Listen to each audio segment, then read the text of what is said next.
አብዛኞቻችን አብዝተን ስለ ሰዎች እናስባለን። ስለማይጠቅሙን ጉዳዮች እንጨነቃለን። መቀየር እንፈልጋለን።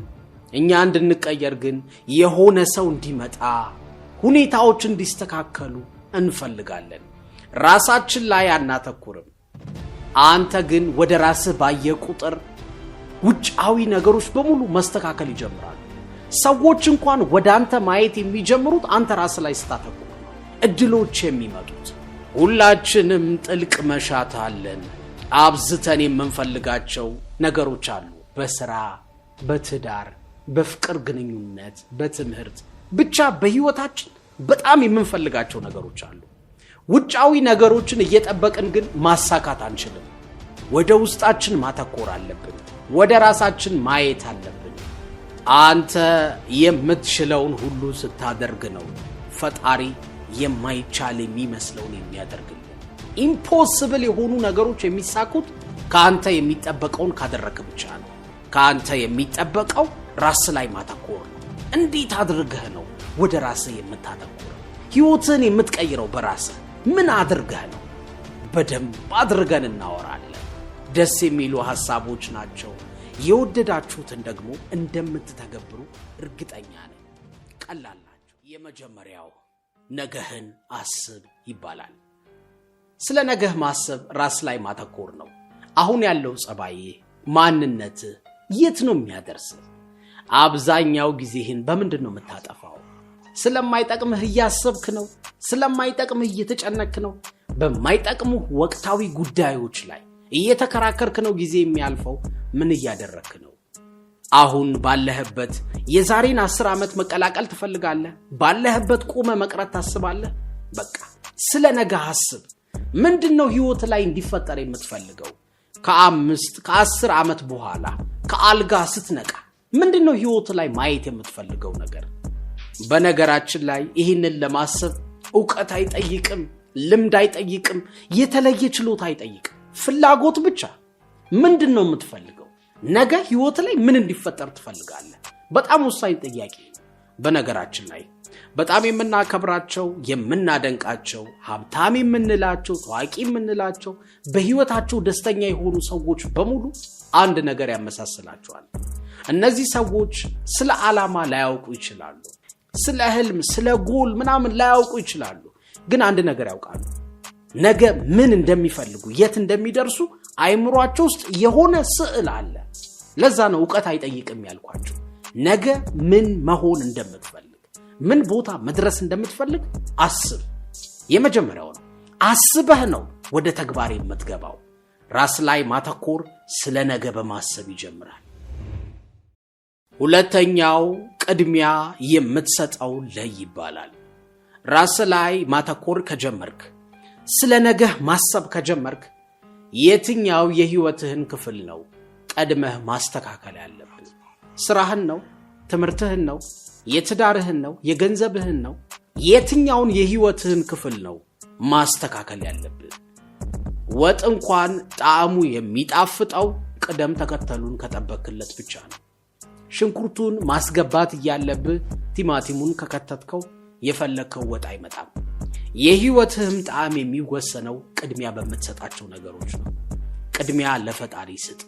ምክንያቱም ሰዎች ቢሻሹ ቢተውህ እንኳን የማይተውህ ሁሌም አጠገብ የሚሆነው እሱ ነው። ከዛ ከፈጣሪ ቀጥሎ ለራስህ ቅድሚያ ስጥ። ለጤና አንተ ጤነኛ ስትሆን ነው፣ ደህና ስትሆን ነው ለሰዎች የምትቆመው፣ ለሰዎች የምትኖረው። ስፖርቱን ስራ፣ ራስህን ተንከባከብ። ከዛ ለቤተሰቦች ቅድሚያ ስጥ። ደስታህን የምትካፈለው፣ ሐዘንህን የምታሳልፈው ከነሱ ጋር ነው። ከዛ ለስራ ስጥ። ትልቁ ቦታ የሚያደርስ የምትለፋው ልፋት ነው፣ ትምህርትህ ነው። ከዛ በመጨረሻ ግን ለአይምሮ ቅድሚያ ስጥ። ለመዝናናት፣ ለማረፍ፣ ለመንፈስህ ቅድሚያ ስጥ። እነዚህ ነገሮች ኦርደር ከሰጣቸው፣ ቅድሚያ ለማን እንደምትሰጥ ካወቅ ህይወትህ ይቀየራል። በነገራችን ላይ ቅድሚያ የምትሰጣቸው ነገሮች ናቸው ህይወትህን የሚወስኑት። ቅድሚያ የምትሰጠውን ነገር ካላወቅ ግን ገና በጠዋት እንደተነሳ ስለ ሰዎች በማሰብ ነው የምትጀምረው። በመጨነቅ ስራው እንዴት ይሆን፣ እዳይን እንዴት እከፍላለሁ፣ ገንዘብ ከየት አመጣለሁ፣ ዛሬ ደግሞ ቀኔ ምን ይመስላል፣ ብለህ ነው ተረብሸ የምትጀምረው። መንፈስህ ካንተ ጋር አልተረጋጋም። ስራ ቦታ ሄደህ እንኳን አካልህ ነው እንጂ አይምሮህ ሌላ ቦታ ነው ያለው። ብዙ ነገር የምታደርገው በደመ ነፍስ ይሆናል። ለምን? ቅድሚያ የምትሰጠውን አላወቅም። ይሄንን ለይተህ እወቅ። ለየትኛው የህይወት ክፍል ነው ቅድሚያ የምትሰጠው? ራስ ላይ ማተኮር ማለት አንድም እሱ ነው። ወደ ቀጣዩ እንለፍ። ሶስተኛው ራሱ ላይ ማተኮር የሚፈልግ ሰው ጠዋቱን ያሳምር። ሳይኮሎጂስቶቹ አብዛኛው የሰው ልጅ ጸባይ ተገንብቶ የሚያልቀው በጠዋት ነው፣ ከ3 ዓመት እስከ 8 ዓመት ባለው እድሜ ነው ይላሉ።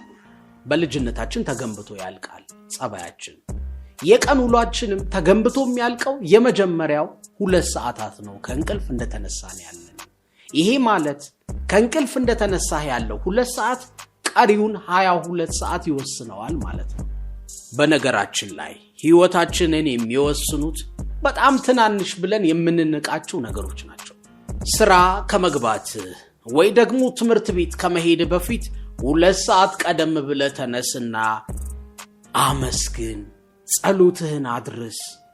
ከዛ በኋላ ከቻልክ መጽሐፍ ቅዱስ ወይ ቅዱስ ቁርአን 1 ምዕራፍ ወይ 1 ሱራ ለ10 ደቂቃ አንብብ።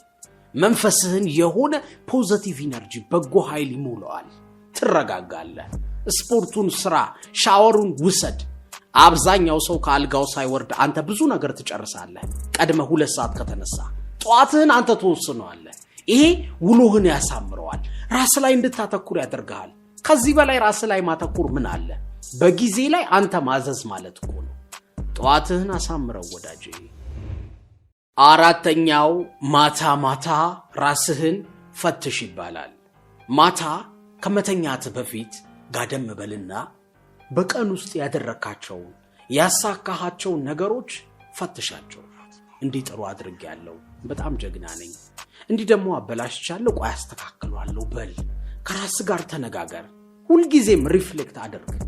ምን መሰለ፣ ብዙ ጊዜ ማታ ተኝተን የምናስበው በቀን ውስጥ የገጠሙንን ክፉ ነገሮች ነው። ብዙ ጊዜ እንዲህ ባላደርግ ኖሮ እኮ ዛሬ ቀን እንትና እንደዚህ ብሎኝ እንደዚህ ወቅሶኝ ነው የምንለው። ስለ ውሏችን ኔጌቲቭን ነው የምናስበው። ራሳችንን በጣም ነው የምንጨክንበት፣ በጣም ነው የምንወቅሰው። ስለዚህ በተቻለን አቅም በቀን ውስጥ የሰራናቸውን አሪፍ ነገሮች አስበን ራሳችንን ማድነቅ አለብን። በተለይ ማታ ልንተኛ ስንል በጣም የምናደንቃቸው ሰዎች በጣም ብዙ ስህተት ይሰራሉ። የሚያስቅ ስህተት። እኛ ብንሆን የማንሰራቸውን ሁሉ ይሰራሉ፣ ግን ራሳቸው ላይ አይጨክኑም። ማታ ሊተኙ ሲሉ እንኳን እንደዚህ ተሳሳትኩኝ አስተካክለዋለሁ እያሉ ከራሳቸው ጋር ፈን ያደርጋሉ። ራሱ ላይ የሚያተኩር ሰው ራሱ ላይ መጨከን የለበትም። በቃ ትልቁ ነጥብ ይሄ ነው። ራስ ላይ ማተኩር ማለት እሱ እኮ ነው። ማታ ስትተኛ ውሎህን፣ ቀንህን አሪፍ አድርገህ ፈትሸው።